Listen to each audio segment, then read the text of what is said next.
If you enjoy whiskey and bourbon like I do, I've got a wonderful cocktail for you today.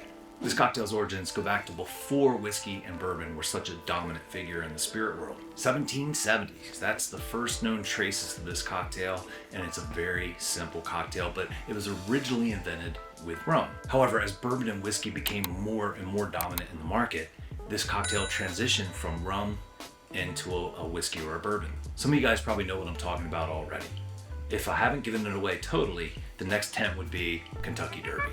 It's the official drink of the Kentucky Derby, established back in I think it was 1938. You're with me now, right? That's right, the Mint Julep. One of the things that I really like about the Mint Julep is you can use a higher end whiskey because it's very simple. There's not a whole bunch of other ingredients diluting the flavor of the whiskey.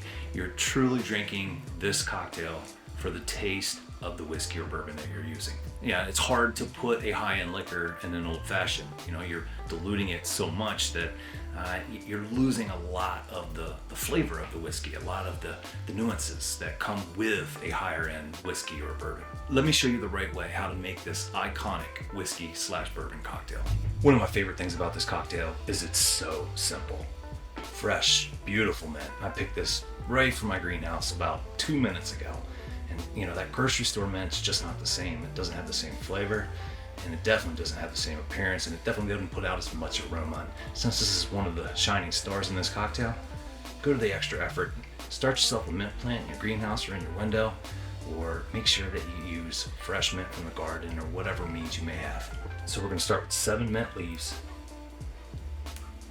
Now to help the muddling process, we're just gonna throw just a splash of water in there. And then we're going to muddle that. And all muddling does is it kind of breaks up the leaf structure so that the aromas and scents and the flavors can get out of the leaves. It just enhances the flavors. And now we're going to do just a dash of bitters. Well, maybe 2.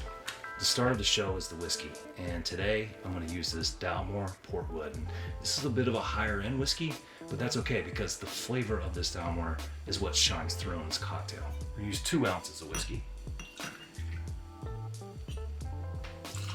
Or bourbon, your choice. I would suggest going with a little bit of a higher end one though. 3/4 of an ounce of water. Distilled water is best. That way it doesn't have any residual flavors left over. I'm not the biggest fan of sugar. I wish I could be, but the doctor tells me too much of it's bad for you. So I try to find ways to substitute, artificial sugars into drinks and food, and this is one that you can do it easily, and that's why I use water rather than simple syrup. A lot of recipes will call for simple syrup, but this, I don't want to call it healthy, but it's healthier than using a simple syrup. And you don't need much. This stuff is very concentrated. You could also use Splendid packs or something like that. Just a little shot like that. And now a stir. Get those flavors nice and mixed up. One of the things the Mint Julep is known for, crushed ice.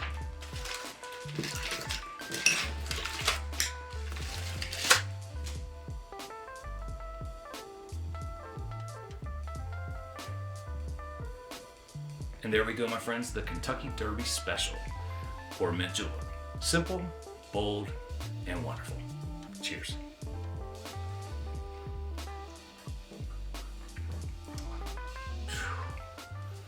Delicious.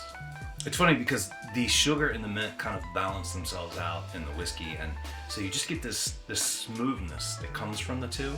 It's not too much mint. I know you see 7 mint leaves and you're like, oh my gosh. No, you don't get those kind of flavors at all because it all just blends so smoothly and so easily. It's almost like sweet tea. It's delicious. Give it a shot.